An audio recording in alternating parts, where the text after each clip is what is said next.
पाचोरा येथे जम्मू काश्मीरमधील पहलगाम येथे हिंदू पर्यटकांवर झालेल्या भ्याड दहशतवादी हल्ल्याच्या निषेधार्थ आज पाचोरा शहरात कडकडीत बंद पाळण्यात आला।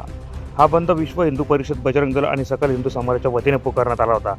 व्यापारी, दुकानदार आणि नागरिकांनी या बंदला उत्स्फूर्त प्रतिसाद दिला। सकाळी 10 वाजता जळगाव चौफुलीपासून छत्रपती शिवाजी महाराज चौकापर्यंत भव्य जन आक्रोश मोर्चा काढण्यात आला। या मोर्चात पाकिस्तान आतंकवाद मुर्दाबाद, पाकिस्तान मुर्दाबाद अशा जोरदार घोषणा देण्यात आल्या। नागरिकांमध्ये संतापाचे वातावरण पाहायला मिळाले।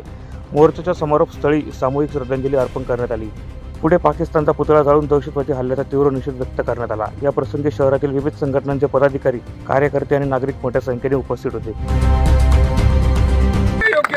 त्यामुळे प्रत्येकाने जागृत राहिलं पाहिजे, योग्य ठिकाणी आपली शक्ती दाखवल्याच गेली पाहिजे, त्याशिवाय पर्याय नाहीये।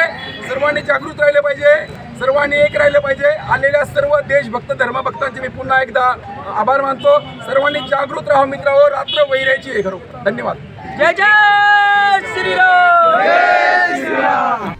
संपूर्ण मोर्चा शांततेत पार पडला असून पोलीस बंदोबस्तही तैनात करण्यात आला होता। प्रतिनिधी शकील शेख, माझा महाराष्ट्र न्यूज, भडगाव।